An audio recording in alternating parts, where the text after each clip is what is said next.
Franchise, seorang pegawai biasa yang menyewa seorang kupu-kupu malam bernama Danila untuk satu malam. Setelah malam itu, ia ingin tetap bersama dengan Danila yang setuju tinggal bersamanya, tetapi kemudian ditekan oleh bosnya. Situasi pun semakin rumit ketika Danila kembali ke pekerjaan lamanya.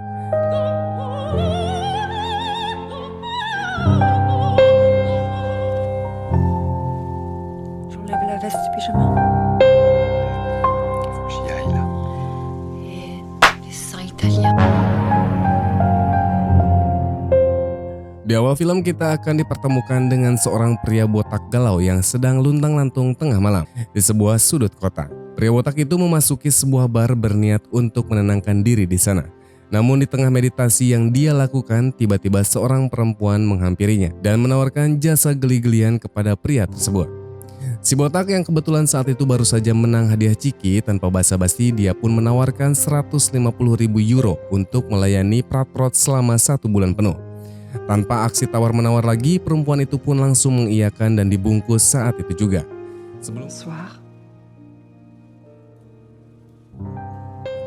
Sebelum pulang, perempuan itu menawarkan untuk mampir sebentar di Hotel Oyo. Namun si botak menolaknya dengan beralasan karena saat itu penyakit migrennya sedang kambuh. Setibanya di rumah, si botak tiba-tiba saja merasa kelayangan saat menaiki tangga. Istri rentalan yang saat itu bersamanya pun panik dan lantas memanggil dokter. Dokter yang memeriksanya pun mengungkapkan kalau penyakit jantung si botak kumat lagi hanya karena terlalu gugup dan saking excitednya akan tinggal bersama dengan teteh cantik yang satu ini. Singkatnya, setelah si botak sudah agak mendingan, pria itu lantas mengantarkan teteh rental ke kamarnya. Pria botak yang masih dalam kegugupannya itu pun terlihat sangat canggung saat berduaan dengan si teteh. Tak lupa dengan kewajiban pekerjaannya. Di sana si teteh mulai mengeluarkan jurus-jurus andalannya kepada si botak. Mereka berdua saling berkenalan satu sama lain, yang dimana si pria botak itu adalah Emin dan si teteh bernama Caca. Si Caca menyuruh Emin untuk memejamkan matanya sebentar, namun seolah hanya sebuah mimpi. Si Emin masih tidak percaya dan sangat gugup dengan apa yang sekarang ia alami. Caca pun di sini mulai melancarkan aksinya hanya dengan sedikit geolan saja. Si Emin sudah tidak bisa mengendalikan pikirannya yang sudah meronta-ronta dan akhirnya baku hantam itu pun tak terhindarkan. Fermez les yeux. Je vais enlever mon manteau. Keesokan harinya saat si Emin akan berangkat bekerja, teh Caca yang masih belum kenyang dengan sosis A Emin semalam kembali menggodanya untuk tetap berada di sampingnya seharian penuh. Namun si Emin berusaha menguatkan imannya dan memberitahu Caca kalau hari ini ia harus segera berangkat bekerja.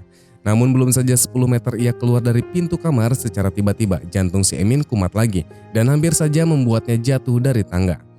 Tak lama setelah itu Emin memanggil temannya yang merupakan seorang dokter. Di sana si dokter menyarankan kepada Emin untuk tidak lagi berhubungan dengan wanita itu. Karena menurut si dokter, seseorang yang menderita penyakit jantung tidak akan bisa hidup tenang kalau setiap harinya melihat buah gandul indah dan kenyal yang akan membuat jantungnya kumat setiap hari. Dokter itu pun lantas menemui Caca, berniat untuk menyuruhnya pergi dari kehidupan Emin. Namun semua itu tidak berhasil karena ternyata bacotan si Caca lebih beringas dan akhirnya dokter itu pun pergi tanpa sekata-kata pun. Keesokan harinya pasangan rentalan itu pun piknik ke pantai. Di sana mereka bersenang-senang dan tak ajal sesekali berciuman di tengah riuhnya suara ombak. Terlihat raut kesenangan di antara keduanya, bahkan hujan badai pun tidak menyurutkan mereka untuk menikmati liburan. Dan untuk menetralkan suhu tubuh mereka setelah hujan-hujanan, mereka pun melanjutkan ritual mereka dengan cangkul-menyangkul di dalam mobil.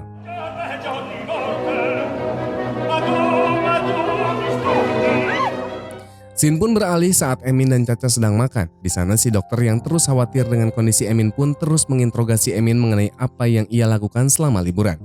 Caca yang mendengarnya pun menimpali obrolan itu dan mengatakan kalau saat itu Emin berlari-lari dengannya karena Emin sangat ingin sekali melihat pepaya milik Caca bergelantungan. Dokter yang tak habis pikir dengan tingkah si Emin pun langsung mengecek kondisi jantungnya untuk memastikan Emin tidak apa-apa. Dan setelah memastikan semuanya baik-baik saja, dokter itu pun pergi dari sana. Di malam hari saat si dokter sedang tidur, ia mendapati telepon dari Emin untuk segera ke rumahnya karena Caca tiba-tiba saja mual. Singkat cerita, setibanya dokter di rumah Emin, ia pun langsung memeriksa Caca yang saat itu berada di kamar.